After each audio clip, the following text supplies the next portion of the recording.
Guys നമ്മളിത് ചെയ്യാൻ പോകുന്നത് ഒരു പേപ്പർ പ്രൊജക്റ്റായിട്ടാണ്. നമുക്ക് ഏത് ഷേപ്പായിട്ട് എടുക്കാം. ഞാൻ ഹാർട്ട് ഷേപ്പായിട്ട് എടുക്കുന്നത്. എന്നിട്ട് ഇതുപോലത്തെ പഞ്ഞി കാണുമല്ലോ, പഞ്ഞിയാണെന്നൊന്നും ഇല്ല, കളറാക്കി എടുക്കാം. അത് മാറ്റി വെച്ചിട്ട് പശയില്ലേ എന്നിട്ട് ഒട്ടിക്കുക.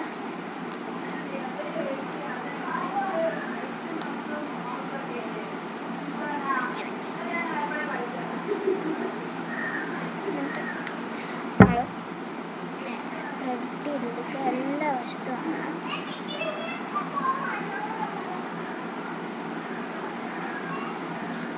അത് നമ്മൾ നേരത്തെ പറഞ്ഞ കളർ പഞ്ഞിയില്ലേ, അതാണെങ്കിൽ നമ്മളെടുത്തിട്ട് ഓരോന്നോരോന്നായിട്ട് ഒട്ടിച്ച് കൊടുക്കുക.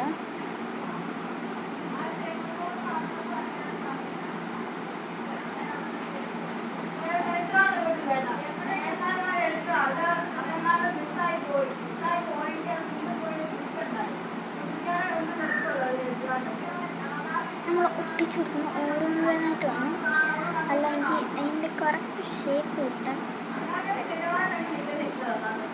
ഇങ്ങനെ ഒട്ടിച്ച് ഇങ്ങനെ കൊടുക്കാം.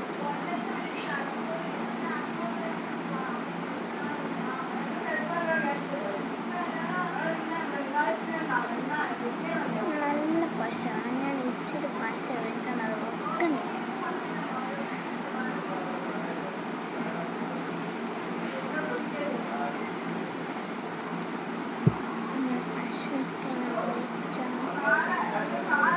അതിൻ്റെ മണ്ടയ്ക്കൊക്കെ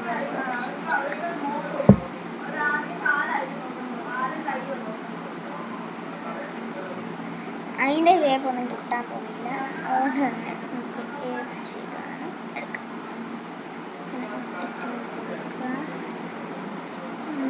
മേൽഭാഗമായിട്ട് ഒട്ടിച്ച് കൊടുക്കാം.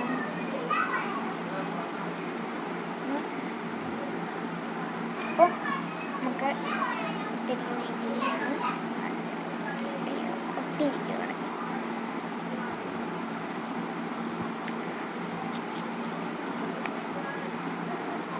ഇങ്ങനെയാണ് കിട്ടിയിരിക്കുന്നത്. ഒന്ന് പ്രസ് നോക്കട്ടെ. ഇങ്ങനെ ഈ ഷേപ്പ്.